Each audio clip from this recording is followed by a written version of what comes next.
BMCVTC channel Hindi channel में आप सभी का बहुत बहुत स्वागत है। इस वीडियो को देखने के बाद आप लोगों के लिए इसके डिस्क्रिप्शन बॉक्स में कुछ आसान से प्रश्न दिए गए हैं जो कि इस वीडियो से संबंधित है। उन्हें हल करने का प्रयास ज़रूर कीजिए और फिर वीडियो देखने के बाद उसमें एक छोटा सा डिस्क्रिप्शन बॉक्स में छोटा सा गूगल फॉर्म भी है, उसे ज़रूर भरें। अपने सुझाव अपनी राय को उसमें ज़रूर भरें ताकि हम वीडियो को और इम्प्रूव कर सकें। और अंत में इस चैनल को अगर आपने सब्सक्राइब नहीं किया है तो ज़रूर सब्सक्राइब कीजिए ताकि आपको नए नए आने वाले वीडियो की सूचना मिलती रहे। तो चलिए देखते हैं अपना वीडियो।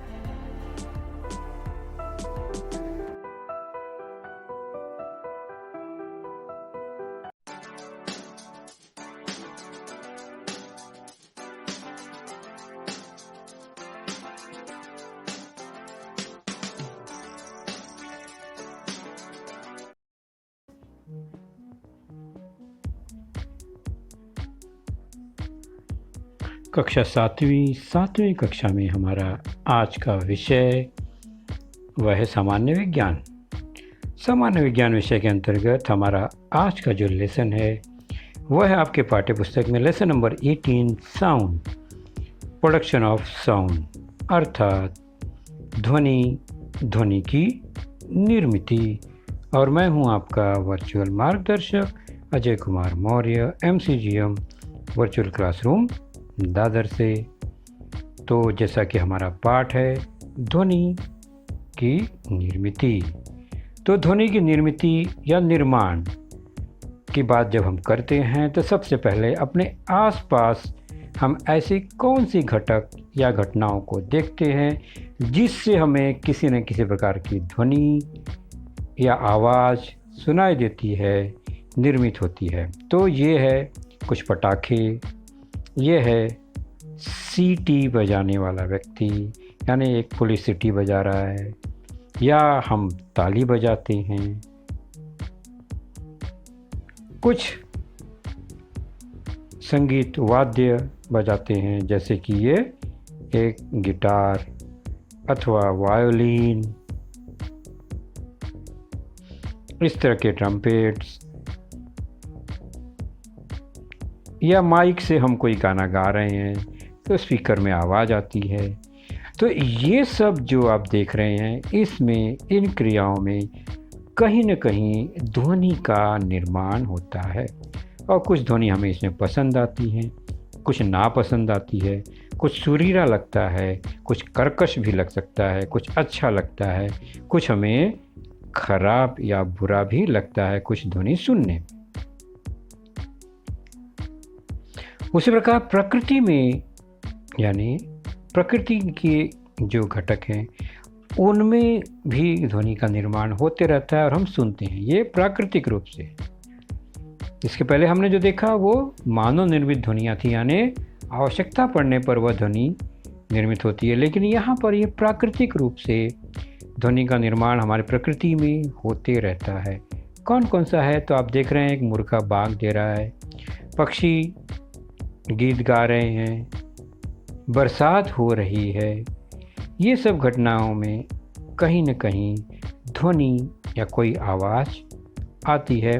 मज़े की बात यह है कि ये जो ध्वनियाँ हैं प्रकृति में हमें पसंद ही आती है, यानी उससे हमें तकलीफ़ कम होती है या उसका शोर कम महसूस होता है।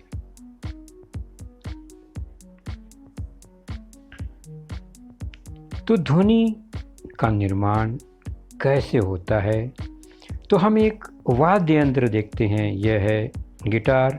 गिटार में एक खोखला डब्बा और उसके ऊपर एक कुछ तार लगे होते हैं। मान लीजिए ये तार है और उस तार में जब कंपन होती है तो हमें आवाज़ या ध्वनि सुनाई देती है। अब तार को कसने के लिए या टाइट है, ढीला है, उसके अनुसार अलग अलग प्रकार की ध्वनियाँ उत्पन्न होती है। तो ध्वनि का निर्माण करने वाले साधनों को हम क्या कहते हैं? ध्वनि स्रोत। और उसमें हलचल होती है, गति होती है, कंपन होती है, तो ध्वनि सुनाई देती है। तो कंपन होने से ध्वनि निर्मित होती है। ये कंपन दोलन गति के रूप में, यानी एक स्थान से दूसरे स्थान से फिर पहले स्थान पर वह कंपन दिखाई देती है। तार को एक जगह खींच के छोड़ते हैं तो वापस वो मूल अवस्था में जाती है और उसके आगे निकल जाती है, फिर वहाँ से लौट के आती है, यानी ये कंपन है। ध्यान से देखें तो इस तरह से वाद्य यंत्रों में तार में कंपन निर्मित होती है और ध्वनि सुनाई देती है।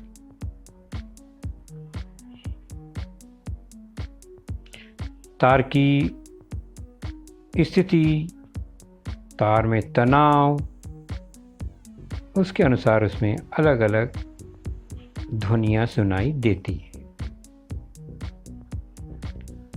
जितनी गति तीव्र होगी, कंपन उतना तेज होगा। तो दोलन मतलब क्या? दोलन मतलब कोई वस्तु झूले की तरह एक स्थान से शुरू होकर कुछ दूर जाती है, फिर उस स्थान पर आती है, फिर दूसरी दिशा में जाती है। तो इस तरह उसी स्थान पर आने जाने होने वाली हलचल को कंपन कहते हैं। और वस्तु में कंपन होने पर ही ध्वनि का निर्माण होता है। जब तक कंपन न हो, ध्वनि निर्मित नहीं होगी।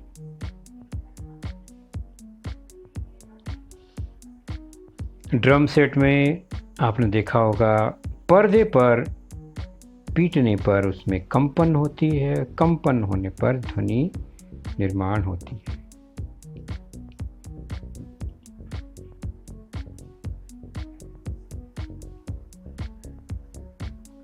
तो कंपन होने पर ही ध्वनि होती है। कंपन को अगर रोक दें, हम हाथों से पकड़ लें उसको, जो कंपन वाला पर्दा है, तो ध्वनि रुक जाएगी। आप यह प्रयोग करके देख सकते हैं। बॉक्स में या किसी बर्तन पर रबर बैंड लगाकर हम उसे हाथों से उसमें कंपन उत्पन्न करें तो देखेंगे उसमें हमें कोई न कोई आवाज़ सुनाई देती है। और कंपन को रोक देंगे तो ध्वनि रुक जाएगी।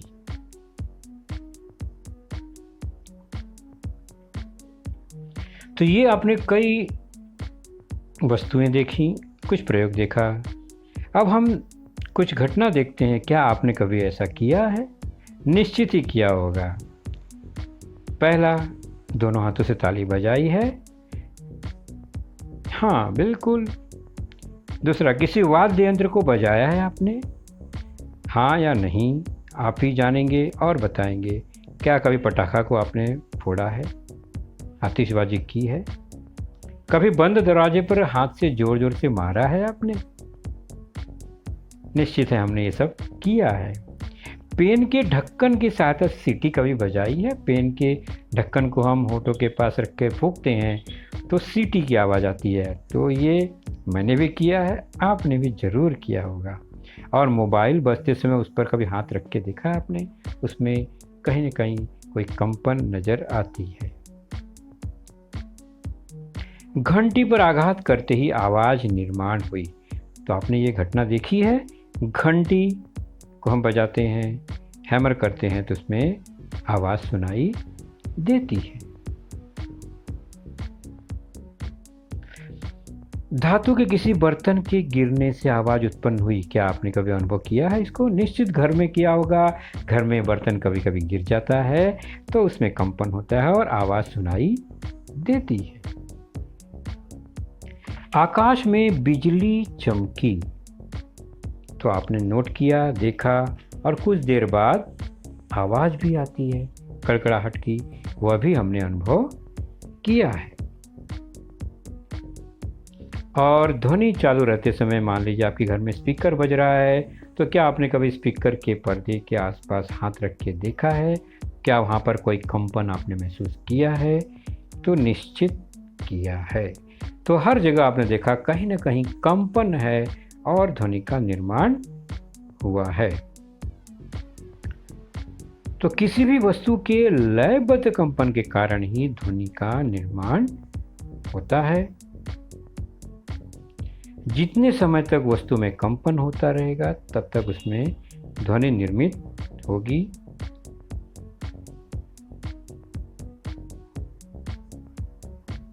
और कंपन को, वस्तु को हाथ लगाएंगे, पकड़ेंगे तो कंपन रुक जाता है, ध्वनि भी रुक जाती है।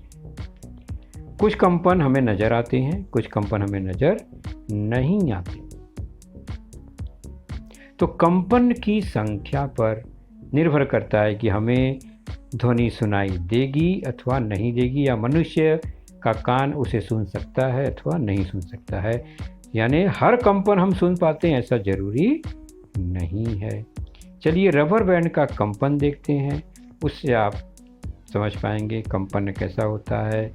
और फिर दोलन का उदाहरण लेंगे, किसी लोलक का, तो उसमें कंपन कैसे होती है। ये बर्तन है, बर्तन पे हमने रबर बैंड लगाया और उसको खींचा अगर हमने, तो हम देखेंगे कि उसमें कंपन होती है। आप दाएं बाएं ऊपर नीचे रबर को खींच कर देखिए, ध्वनि सुनाई देती है अथवा नहीं देती। अब इस रबर के कंपन को हम खड़ा इस तरह दो स्थानों पर लगाकर चेक करें तो कंपन किस तरह से होता है ये समझ में आएगा। तो ए वो स्थान है जहाँ से कंपन शुरू हम करते हैं, खींचते हैं, उसको ले जाते हैं बी तक, छोड़ते हैं तो वह ए तक वापस आता है। तो ये बी स्थान है, यहाँ तक रबर को खींचा, छोड़ दिया। फिर से देखेंगे, ए मूल अवस्थान है, वहाँ से खींचा, बी तक ले गए, छोड़ दिया, तो वो रबर कहाँ तक जाती है? तो रबर दूसरी ओर सी तक जाती है।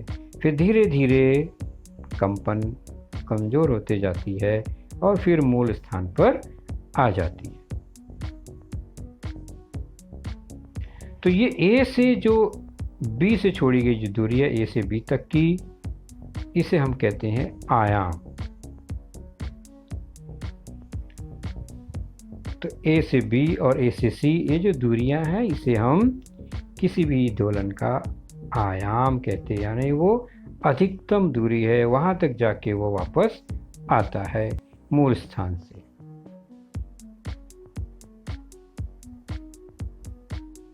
तो ए के दोनों ओर आयाम समान दूरी के हैं, ए से बी हो या ए से सी हो, इस दूरी को आयाम कहते हैं। कंपन का आयाम। अब हम चलते हैं किसी दोलक, और यहाँ पर यह सिंपल दोलक है जिसे हम लोलक कहेंगे। दोलक मतलब वह वस्तु जो किसी फिक्स स्थान पर लटका दी गई है और दूसरे स्थान पर वह हिलती है, जैसे झूला है या यह एक लोलक है, पेंडुलम है, यह दोलक ही है। तो दोलक बहुत प्रकार के हैं, उसमें से यह एक है लोलक, पेंडुलम जिसे हम कहते हैं। तो ध्वनि का निर्माण करने वाले कंपन का अध्ययन हम एक सरल दोलक की सहायता से करेंगे और यह है लोलक पेंडुलम।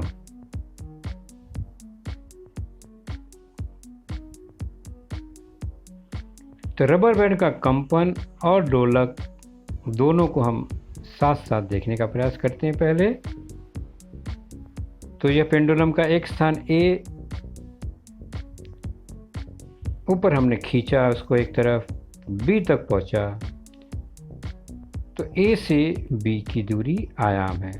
उसको हम छोड़ देंगे तो वह ए से ए पर आता है और फिर आगे निकल जाता है।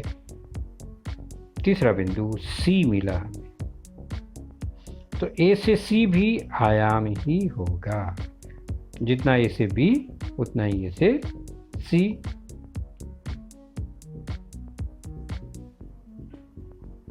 तो ए से बी फिर बी से ए, फिर ए से सी।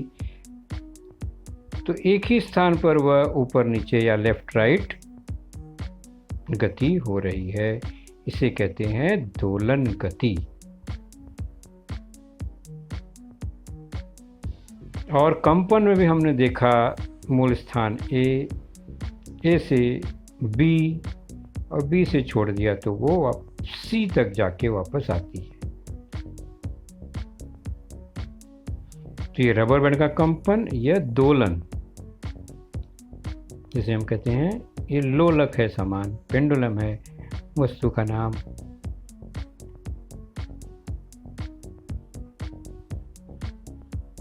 फर्क इतना है, रबर बैंड दोनों तरफ बंधा हुआ है, पेंडुलम एक तरफ बंधा फिक्स रहता है, दूसरी तरफ वो फ्री रहता है हिलने डुलने के लिए।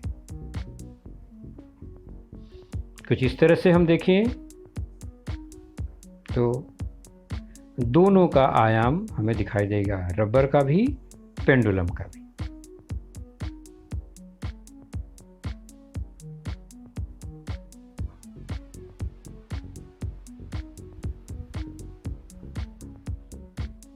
तो आपने देखा रबर बैंड का आयाम। अब पेंडुलम का आयाम, दोनों की तुलना देखी। चलिए इस पेंडुलम से संबंधित, गति से संबंधित कुछ संज्ञाओं पर चर्चा करते हैं। दोलक क्या है, दोलन क्या है और दोलन गति, oscillator, oscillation and oscillatory motion. जैसा कि हमने देखा, पेंडुलम इस तरह से मूल स्थान से लेफ्ट राइट, राइट से लेफ्ट, इस तरह यह मूव करता है, पूरा चक्कर नहीं मारता है, कुछ दूरी जाकर वह मूल स्थान पर वापस आता है। यह कंपन है, इसे दोलन कहते हैं। तो पुनः पुनः आगे पीछे जाने वाला झूला या वस्तु, उसको हम दोलक कहते हैं। कोई भी मध्य स्थिति से पुनः आगे पीछे होने वाली जो गति है उसे दोलन गति कहते हैं। ऐसी गति को दोलन गति कहते हैं।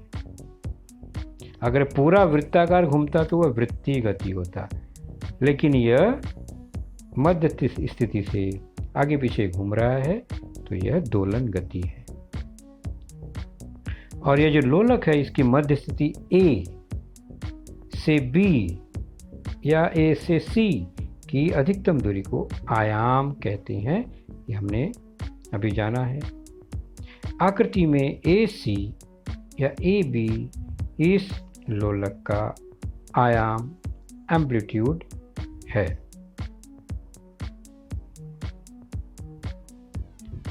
उसी प्रकार जहाँ पर यह लोलक बंधा हुआ है, फिक्स है, मान लीजिए वह बिंदु O है, तो O से C या O से A या O से B, ये जो दूरी है दोलक की लंबाई है।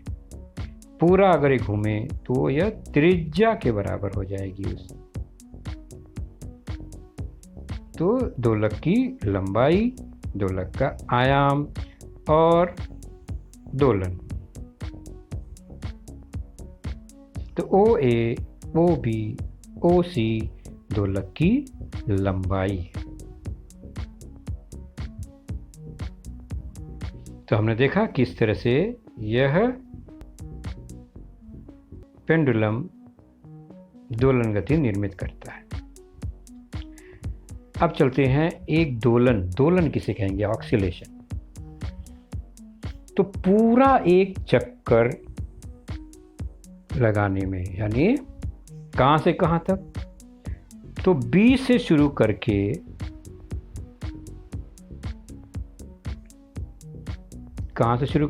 बी से शुरू करके हम छोड़ दें अगर उसको, तो यह लोलक कहाँ जाएगा? ए से होते हुए सी तक जाएगा, फिर सी से वापस बी, तो बी से सी, सी से बी, बी से सी, सी से बी जाएगा। तो बी से ए से सी और सी से फिर ए से फिर बी, ये जो पूरा चक्कर है इसे कहते हैं एक दोलन। तो बी ए सी ए फिर बी, यानी बी से ए से सी से ए से बी, ये जो चक्कर है इसको एक दोलन कहते हैं। तो दोलन मतलब एक चक्कर, और इस एक दोलन को पूरा करने में जितना भी समय लगा, 1 सेकेंड, 2 सेकेंड, 5 सेकेंड, 10 सेकेंड, जो भी लगा, उसे हम कहते हैं लोलक का दोलन काल। टाइम पीरियड टी से दर्शाते। एक दोलन पूरा करने में जितना समय लगता है वह दोलन काल कहलाता है।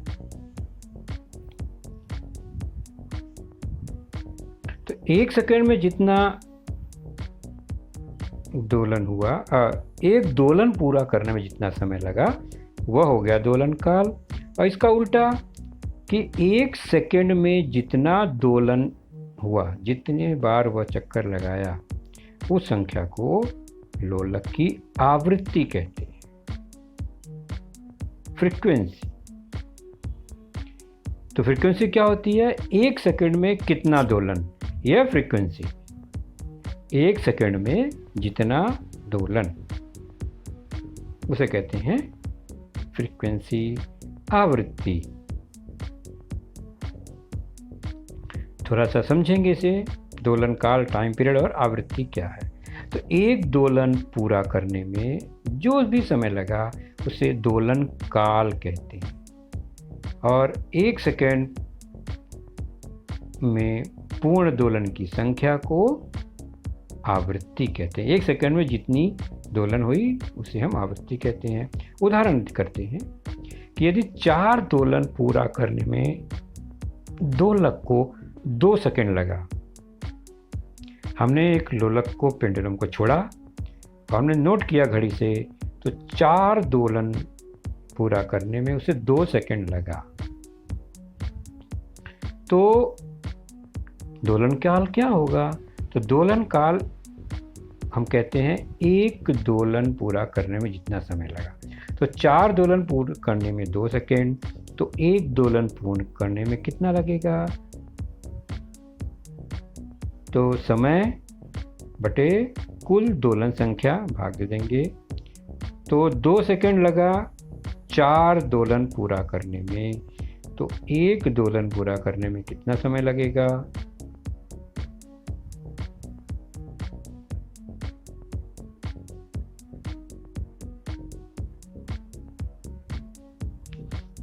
एक सेकेंड में कितना दोलन? 2 दोलन। तो आधा सेकेंड लगेगा एक दोलन पूरा करने में।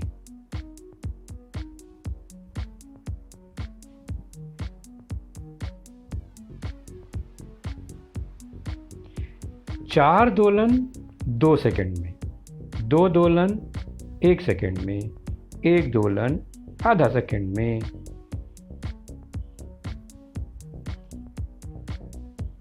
तो आधा सेकेंड जो है यह दोलन काल हुआ।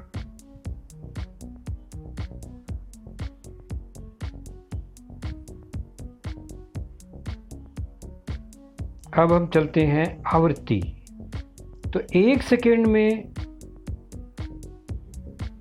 कितना दोलन होगा? वह दोलन आवृत्ति होगी।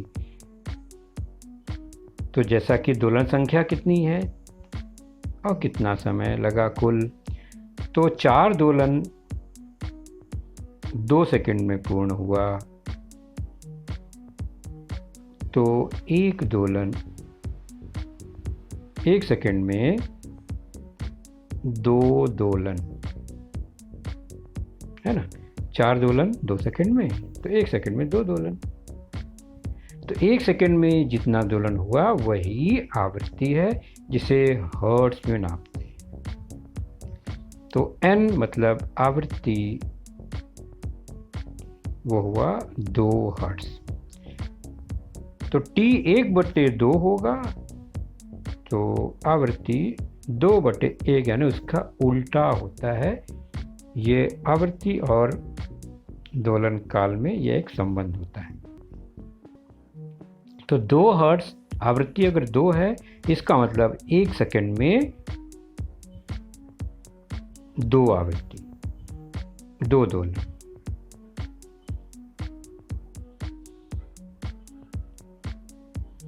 तो टाइम पीरियड, काल कैसे निकाला हमने? समय, कुल समय बटे दोलन संख्या। और आवृत्ति कैसे निकाली? दोलन संख्या बटे कुल समय। दोनों एक दूसरे के उल्टे हैं, यानी n जो है वो 1/t के बराबर है। तो हमें आवृत्ति निकालनी है, तो 1/दोलन काल लिख देंगे तो आवृत्ति हो जाएगी।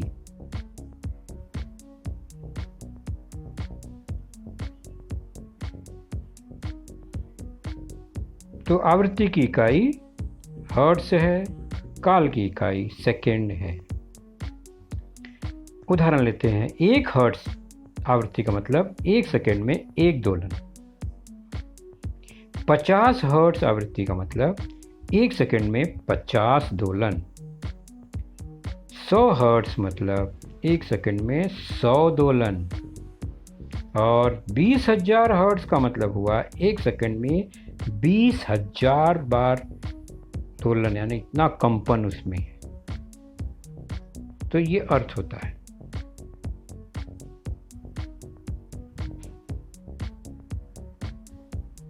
दोलन काल और आवृत्ति का लंबाई से क्या संबंध है? लोलक की लंबाई से। जैसे कि ये देख रहे हैं, 3 लोलक हैं अलग अलग लंबाइयों के। ध्यान से देखो तो जो छोटी लंबाई वाला नीला है वह बहुत जल्दी जल्दी हिल रहा है, यानी उसका दोलन काल बहुत कम है। जो मीडियम है उसका दोलन काल उससे ज़्यादा है, और जो सबसे लंबा वाला है उसका दोलन काल कम है। इसका मतलब कि इनकी आवृत्ति कम अधिक हो रही है लंबाई के कारण। तो भिन्न लंबाइयों वाले लोलक का दोलन काल भिन्न भिन्न होता है। अब हम देखते हैं ऐसे दोलक को जिनकी लंबाइयाँ समान हैं। अब उनके आयाम को कम अधिक करते हैं, यानी एक को थोड़ा दूर ले जाके छोड़ा, एक को थोड़ा नज़दीक से हिला दिया, एक को थोड़ा बीच में ले जाके छोड़ा। तो हम देखते हैं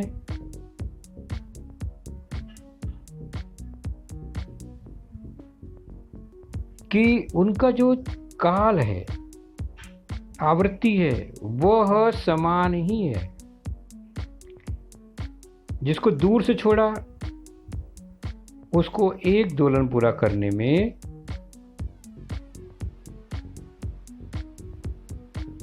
भी उतना ही समय लग रहा है। जो नज़दीक से हिला दिया उसको भी एक दोलन पूरा करने में उतना ही समय लग रहा है। ये लंबाई समान है तो दोलन काल समान है। देखिए नीला वाला भी, वो तीनों मध्य बिंदु पर एक साथ ही मिलते हैं।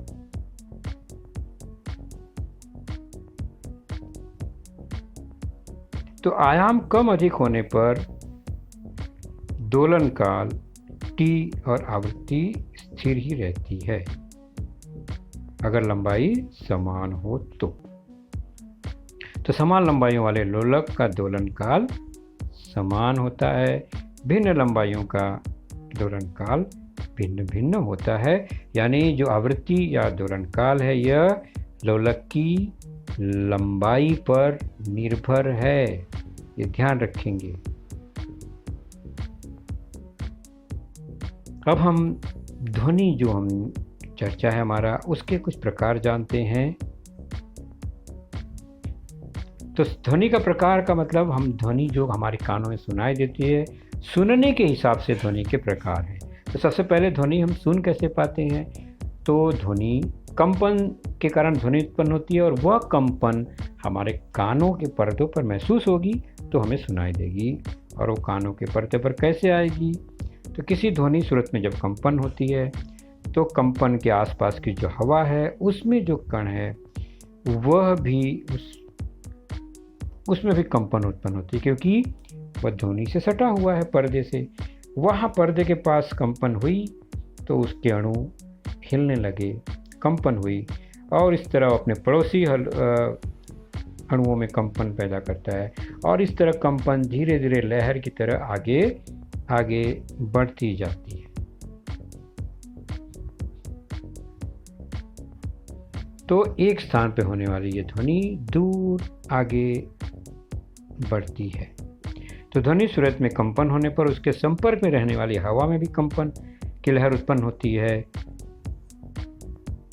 इन्हीं लहरों को ध्वनि तरंग कहते हैं। ध्वनि तरंग हमारे कान के पर्दे पर आती है और वहाँ पर भी ध्वनि फिर हमें सुनाई देती है। तो माध्यम होने पर ही हम ध्वनि सुन सकते हैं। किसी न किसी माध्यम से वह तरंगे हम तक पहुँचती है।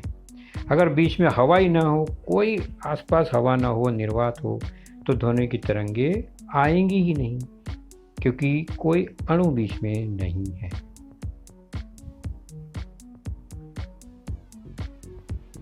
तो ध्वनि स्रोत से निकलने वाली ध्वनि तरंगे हमारे कानों तक पहुंचती है और हमें ध्वनि महसूस होती है, आवाज़ सुनाई देती है। लेकिन हर प्रकार की ध्वनि तरंगे हम नहीं सुन सकते। तो ये तरंगों की जो आवृत्ति है वह कुछ लिमिट है, उतने ही आवृत्ति को हम या मनुष्य सुन सकता है। तो हम ध्वनि के प्रकार देखेंगे आवृत्ति के अनुसार, मनुष्य के सुन सकने की क्षमता के अनुसार। तो सामान्यतः मनुष्य का जो कान है वह जिन ध्वनियों को सुन सकता है उस आधार पर उसके 3 प्रकार होते हैं। पहला, जिसे मनुष्य सुन सकता है, यानी हम सुन सकते हैं, तो वह ध्वनि। दूसरा है जिसे मनुष्य नहीं सुन सकता। तो 2 मुख्य प्रकार है। जिसमें मनुष्य नहीं सुन सकता उसमें 2 भाग हैं। तो पहले सुन सकने वाले में ध्वनि को हम कहते हैं श्रव्य ध्वनि। श्रव्य मतलब जिसे सुन सकते हैं। इसकी आवृत्ति 20 हर्ट्ज यानी 1 सेकंड में 20 दोलन से 20,000 दोलन तक अगर ध्वनि तरंगों की आवृत्ति है तो हम उसे सुन सकते हैं, मनुष्य का कान उसे सुन सकता है। दूसरा है अश्रव्य ध्वनि। अगर वह उसकी तरंग 20 हर्ट्ज से कम है, प्रति सेकेंड 20 दोलन से कम है, तो हम मनुष्य का कान उसे नहीं सुन सकता, जबकि ध्वनि तो निर्मित होती है। तीसरा है पराश्रव्य ध्वनि। इसे भी मनुष्य नहीं सुन सकता, लेकिन इसकी आवृत्ति जो है मनुष्य 20,000 तक सुन सकता है। 20,000 के ऊपर ज़्यादा वाली तरंगों को हम, आवृत्ति वाले तरंगों को हम नहीं सुन सकते। उसे कहते हैं पराश्रव्य ध्वनि। तो श्रव्य जो मनुष्य सुन सकता है 20 हर्ट्ज से 20,000, अश्रव्य 20 हर्ट्ज से कम, पराश्रव्य 20 हर्ट्ज हर्ट्ज से अधिक तरंगों वाली ध्वनि, आवृत्ति वाली। तो ये 3 प्रकार होते हैं। इन्हें 2 भागों में बांट सकते हैं। एक मनुष्य सुन सकता है, दूसरा और तीसरा मनुष्य इसे नहीं सुन सकता है। तो मनुष्य के अलावा और कोई प्राणी इन ध्वनि को सुन सकते हैं क्या? तो श्रव्य ध्वनि, ऑडिबल साउंड किसे कहते हैं? जिसे मनुष्य सुन सकता है। हम मनुष्य से तुलना करते हैं ध्वनि के प्रकार की। दूसरा है अश्रव्य, जिसे मनुष्य नहीं सुन सकता, लेकिन कुछ प्राणी हैं जैसे कि हाथी, ये हिप्पो, गेंडा, दरियाई घोड़ा या व्हेल मछली, ये जो हैं अश्रव्य ध्वनियों को भी सुन लेते हैं, जिनकी आवृत्ति 20 हर्ट्ज से कम होती है। उसी प्रकार पराश्रव्य ध्वनि, जिनकी आवृत्ति 20,000 हर्ट्ज से अधिक हो, जिसे अल्ट्रा साउंड या सुपरसोनिक साउंड भी कहते हैं, यह हम मनुष्य नहीं सुन सकते, लेकिन चूहे, कुत्ते, चमगादड़, सील मछली, डॉल्फिन मछली, ये सब जो हैं इन पराश्रव्य ध्वनियों को सुन सकते हैं। जिनमें पराश्रव्य ध्वनि के कुछ उपयोग हम देख लेते हैं, आपके पाठ्यपुस्तक में लिखा हुआ है, हम पढ़ लेते हैं। घड़ियों के सूक्ष्म भाग और आभूषणों की स्वच्छता के लिए उत्पन्न होता है, तो 20,000 हर्ट्ज से अधिक ध्वनि उत्पन्न की जाती है, जिसके कंपन से ध्वनि घड़ी के नाजुक भागों में जो धूल कण हैं वो निकल जाती है कंपन से। शरीर के अंदर के भाग को देखने के लिए अल्ट्रासाउंड एक तकनीक है विज्ञान में, मेडिकल साइंस में, चिकित्सा में, जिसके द्वारा शरीर के अंदर के भागों को देखा जाता है। मस्तिष्क की गांठ पहचानने के लिए इसका उपयोग करते हैं। धातु के दोषों को पहचानने के लिए इसका उपयोग होता है। रडार तंत्र में इसका उपयोग होता है। सूक्ष्म जीवों कीटकों को मारने के लिए इसका उपयोग होता है, जैसे मच्छर वगैरह हैं।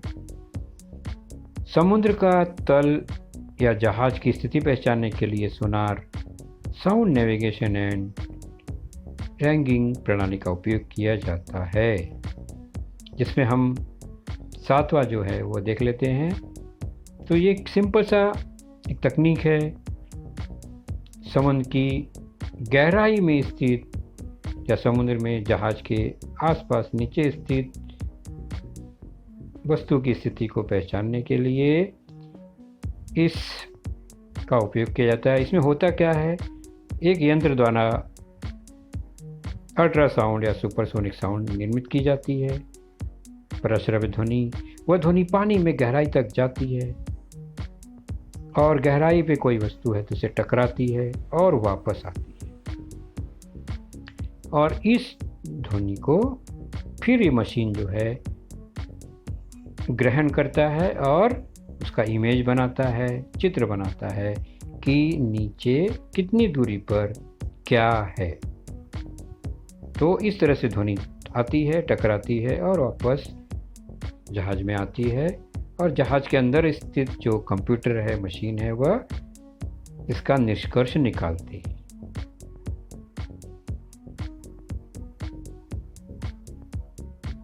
तो हमने देखा ध्वनि की आवृत्ति में कैसे कैसे उसका उपयोग हुआ। अब चलते हैं ध्वनि की प्रबलता, साउंड लेवल। ध्वनि की प्रबलता का संबंध क्या है? तो ध्वनि के कंपन के आधार पर ध्वनि की तीव्रता का मापन करते हैं। ध्वनि कितनी तीव्र है, तीखी है, तेज है, या उसके कंपन पर आधारित है। जितना अधिक कंपन उतना तीव्र ध्वनि होता है, और आयाम बढ़ाने पर यानी कंपन ज़्यादा ऊपर नीचे है तो तीव्रता बढ़ जाती है। आयाम दुगना करने पर तीव्रता 4 गुना बढ़ जाती है, यानी जितना आयाम है उसका वर्ग। आयाम 3 गुना करने पर तीव्रता 9 गुना बढ़ जाती है,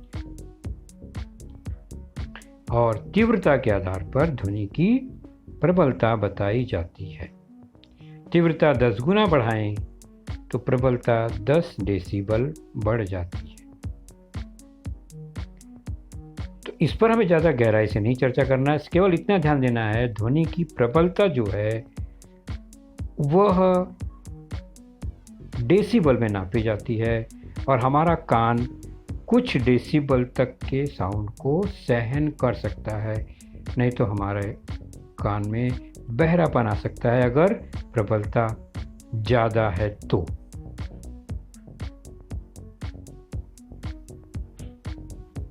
जैसे सुनाई देने की शुरुआत 0 डेसिबल, प्रबलता अगर 0 है तो हमारा कान उसे सुन सकता है। दूसरा है, हम जो सांस लेते हैं वह उसकी आवाज़ 10 डेसिबल है और हम उसे हल्का हल्का सुन पाते हैं। 5 मीटर दूरी से कोई बातें कर रहे हैं, 30 डेसिबल उसकी प्रबलता होती है, वह भी हम सुन लेते हैं। 2 व्यक्ति हमारे पास बैठे हैं और सामान्य रूप से बात कर रहे हैं तो वह 60 डेसिबल का उसका आवाज़ है, उसकी प्रबलता, और हम सुन लेते हैं। शोर शराबा है, ट्रैफिक जाम है, 70 डेसिबल का शोर होता है, कई गाड़ियां एक साथ आवाज़ करती हैं, 70 डेसिबल उसकी प्रबलता होती है और हमें तकलीफ़ महसूस होने लगती है। कारखानों में चलने वाले मशीनों की जो आवाज़ होती है 80 डेसिबल तक होती है, वह भी बहुत देर तक हम सुन नहीं पाते। जेट इंजन, रॉकेट इंजन, जो इंजन है बहुत तेज़ शोर करता है, प्रबलता तेज़ होती है 130 डेसिबल, हम उसे बर्दाश्त नहीं कर सकते, हमें बहरापन आ सकता है अगर हम वो आवाज़ सुने तो शोर होने की जो आवाज़ है, यानी हमें तकलीफ़ देना, प्रदूषण शुरू होना, वो 120 डेसिबल से शुरू होता है और उससे जैसे जैसे आगे बढ़े हमें शोर महसूस होने लगता है, प्रदूषण महसूस होता है। अब इन ध्वनि से संबंधित जो सामान्य जानकारियाँ हमने ली, उन्हीं पर आधारित कुछ स्वाध्याय हैं, रिक्त स्थान हमें भरना है। देखते हैं, कोशिश करते हैं हम कितना कर पाते हैं। किसी भी वस्तु के लयबद्ध ध्वनि का निर्माण करते हैं। लयबद्ध क्या? दूसरा है ध्वनि की आवृत्ति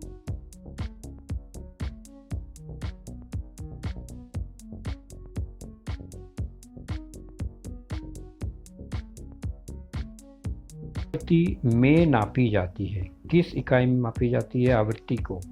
दूसरा, ध्वनि की कम होने पर आवाज़ भी कम होती है। ध्वनि में क्या कम होने पर आवाज़ कम होती है? और ई है ध्वनि के माध्यम की आवश्यकता होती है। किसके लिए माध्यम की आवश्यकता होती है?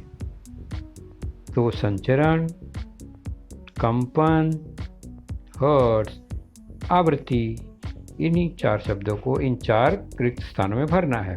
पहला, किसी भी वस्तु के लयबद्ध कंपन ध्वनि का निर्माण करती हैं। बिल्कुल सही। ध्वनि की आवृत्ति को किस में नापते हैं? हर्ट्ज में, 1/T। तीसरा है ध्वनि की आवृत्ति कम होने पर उसकी आवाज़ भी कम होती है। और ध्वनि के संचरण के लिए, एक स्थान से दूसरे स्थान पर जाने के लिए माध्यम की आवश्यकता होती है। अगला स्वाध्याय है हमारा जोड़ियां बनाओ। 2 समूह हैं और ब उसमें कुछ घटक लिखे गए हैं। ब में कुछ उससे संबंधित घटक हैं। हमें सही जोड़ियां बनानी हैं। पहला, बांसुरी। बांसुरी में हवा का कंपन होता है ना, हम फूंकते हैं, तो सही जोड़ी क्या हुई? हवा में कंपन। आवृत्ति क्या होती है? आवृत्ति हर्ट्ज में मापते हैं, यहाँ पर सही जोड़ी। ध्वनि की प्रबलता, साउंड लेवल किस में मापते हैं? Decibel, dB. पराश्रव्य ध्वनि मतलब वह ध्वनि जिसकी आवृत्ति 20,000 हर्ट्ज से अधिक हो, और अश्रव्य ध्वनि जिसकी 20 हर्ट्ज से भी कम हो। ये रहा सही जोड़ियां। तो बच्चों, आपने देखा आज का लेसन, उसके प्रमुख मुद्दों को ध्यान से बार बार दोबारा देखकर समझने का प्रयास कीजिए, क्योंकि एक बार देखने पर किसी को भी वो पूरा मुद्दा समझ में नहीं आता। तो जैसे ही हम 2 बार 3 बार देखेंगे तो हमें वह समझ में आने लगेगा। और इसके आगे की जानकारी जो होगी बच्चों, वह निश्चित ही हमारे अगले वीडियो में होगी।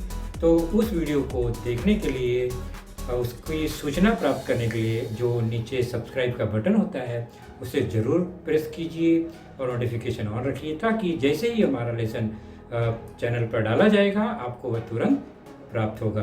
तो अपना ख्याल रखिए, सुरक्षित रहिए। Thank you.